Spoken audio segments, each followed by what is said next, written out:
So the new financial year is here, and one of the big questions that a lot of people are going to have is, should I have an ISA? What do I do with my savings, with my investments? What's the best place to put my cash?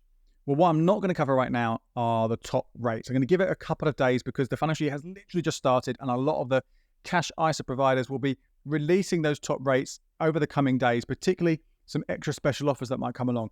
And there is no rush for this, remember. You can wait a few days. So I'm going to cover that in more detail when there are more rates to tell you about.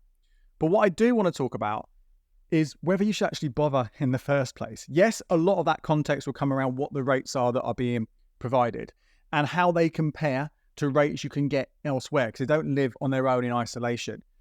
But you do need to kind of think about other alternative ways and whether they might be better for you, even if the rates are the same, even if rates are just a little bit different either way. You might not need to put everything into an ISA. But before we talk about why you might or might not need one, let me quickly just go over the whole reason ISAs exist. And this is because any money you put into an ISA, which stands for individual savings account, the gains you make from that could be interest on cash savings. It could be dividends that are paid from stocks and shares. It could be capital growth from the stocks and shares investments as well. Any profit effectively that you make when it's in an ISA is tax-free. For as long as it's in an ISA, you don't have to pay any tax on that interest, on those gains, on those dividends. Which sounds good, right? Sounds like an absolute no-brainer. Why would you put your money into a different account if you are going to be paying tax on those gains? Because you're going to be losing out. You're going to have less, right? Well, yeah, that is sound. But ISAs aren't the only way that you can get tax-free interest, tax-free gains, tax-free dividends. Again, like I said, it will depend a lot of the time on the rates available in the different options. But I'll take you through the basic theory here to help you kind of have a grounding that when you are making a decision whether you want to go for one or not. Just focus first of all on cash ISAs, on cash savings. So outside of an ISA, there is a different tax-free allowance called the personal savings allowance. This is if you're a basic rate taxpayer, so someone who earns up to £50,270, this is worth £1,000 a year. That's how much interest you could earn every 12 months from April to April and pay no interest on it. And no tax on it. And you only start paying tax at 20% on interest that's over that allowance. So if you earn £1,001 interest in a year, the first £1,000 is completely tax-free, and only that £1 will be due any tax at 20%, so you lose 20p. Now, obviously, if you were to have a lot more over that allowance, then that amount of tax you're paying is going to get quite hefty. But broadly speaking, for a lot of people, that is going to be more than enough. And if you think about how much it would require for you to get £1,000 in a year, let's use an example rate of 5%, which is still relatively easily available right now. You can get a little bit above that for some accounts, but let's say 5%. Let's say you got it for a full year. You would need £20,000 saved to earn that £1,000. We know people in the UK, most people in the UK do not have £20,000 in savings. So it's really not going to be a problem at all for them. The personal savings allowance is going to be covering them absolutely fine. Now, it's not to say you wouldn't want to put money in an ISA. If an ISA is offering a higher rate, then great, put it in an ISA, get that higher rate. But if it's offering a lower rate, then for most people, having it outside of an ISA is going to be the best option because you are protected by that personal savings allowance of £1,000. Now, if you earn more money, if you're a higher rate taxpayer, so someone earns between £50,270 a year and around £125k a year, that personal savings allowance drops by 50% to £500. Now, using that same example before, that would mean you need savings of £10,000 at 5% to earn that 500 quid. Now, if you're a higher earner, there's probably a greater chance that you might have larger amounts in savings. So there's a higher chance you would go over that personal savings allowance, in which case some of your interest could well be taxed. But again, here, doesn't mean you should put all your money into an ISA. It could mean you split it. It could mean that you have some money up to earning £500 a year if it's earning the higher rate outside of an ISA, and the rest of it goes into your ISA and earns tax-free for a year, which is great. You might even find, and this isn't the case right now, but it could be the case in 6 months, a year, who knows what, has been the case just a few years ago, this was the case, that sometimes the ISA rates are so much lower than what you can get in a non-ISA account that you might be better off paying tax on some of that interest that's over your PSA. Although realistically, I think when you get to 40% rather than 20% tax on the interest, it's going to be harder to find a rate outside of an ISA that's better paying than one that's in an ISA. But it's not impossible. But broadly speaking, again, you are still got that £500 that you can earn every year in interest, tax-free, as long as you're a high rate taxpayer. Now, if you are an additional rate taxpayer, then this PSA disappears completely, and all the tax, all the interest you earn will be taxed at 45%. In which case, then it absolutely is makes obvious sense. Clearest thing to do is to put your cash savings into an ISA.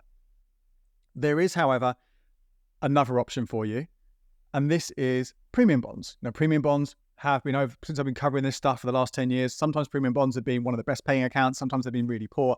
It's really been a comparison to other savings options.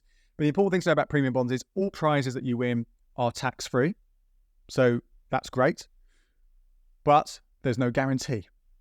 So even if the prize rate that's given in premium bonds looks comparable to a savings rate in or outside of an ISA, whatever your tax rate is going to be, just got to remember there's no guarantee you'll get anything at all. But they are certainly, for people who have large sums of cash they want to keep in cash, who may have used up, remember they only put £20,000 a year into a new ISA, then premium bonds become a really good option for people who will be paying 40 or 45% tax on their cash savings. There is one more quickly ones to cover here, and I have talked about these all in more detail more recently, but this is the sort of starting rate of savings. This is people who are low earners, less than £12,571 a year. Then you potentially got an extra £5,000 of interest you can earn, which is worth looking into in more detail if you are one of these people. So there you are. That's your cash saving situation pretty much. Pretty clear there, I think. You go for the best possible rates you can up to when you're going to fill up your allowance if it's outside of an ISA, and then absolutely then be looking at cash in your ISA or cash in premium bonds. Again, becleverwithyourcash.com/savings is where you're going to be able to find the best rates for all different types of savings accounts in and outside of an ISA to help you make a comparison when you're putting your money aside, what the best rate is going to be. But obviously it's not the only ISA option. As I said, there are also stocks and shares ISAs.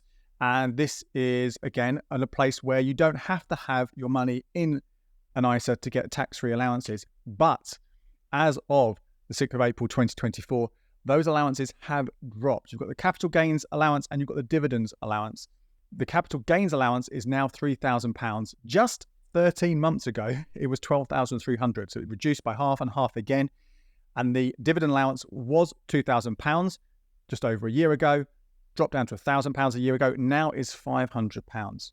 So these are capital gains allowances, how much your shares can grow when you sell them, what they call it, realize the growth. So you buy them at one price, you sell them at another, how much they've grown by when you sell them in a year, that is what fits into that allowance. So if they've grown by more than £3,000, you'll be paying tax on above that allowance. Again, how much tax that is does depend on your own personal tax bracket. It can be quite expensive.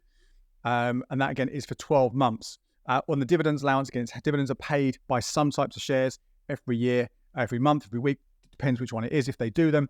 And again, you can earn £500 of dividends in a year before you start getting taxed on those.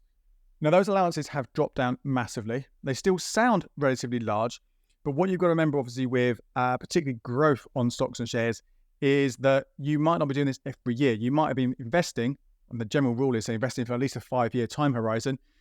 You're investing, and that's a lot of time for them to grow and grow and grow and grow and compound and compound and compound again.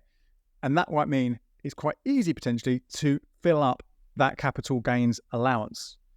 From that point of view, it makes more sense to be looking at an ISA for your investment. If you're doing both savings and investments, even if you're paying tax on some of your cash savings, it does make more sense often to open an ISA this year and use that for your investing up to obviously that annual allowance we said of £20,000 a year is the most you could put in.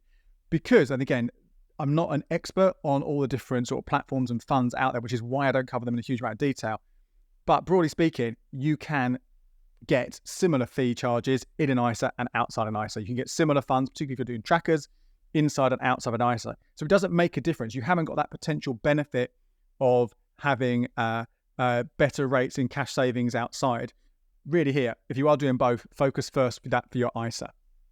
There was a couple more things to quickly tell you about when you're thinking about an ISA this year.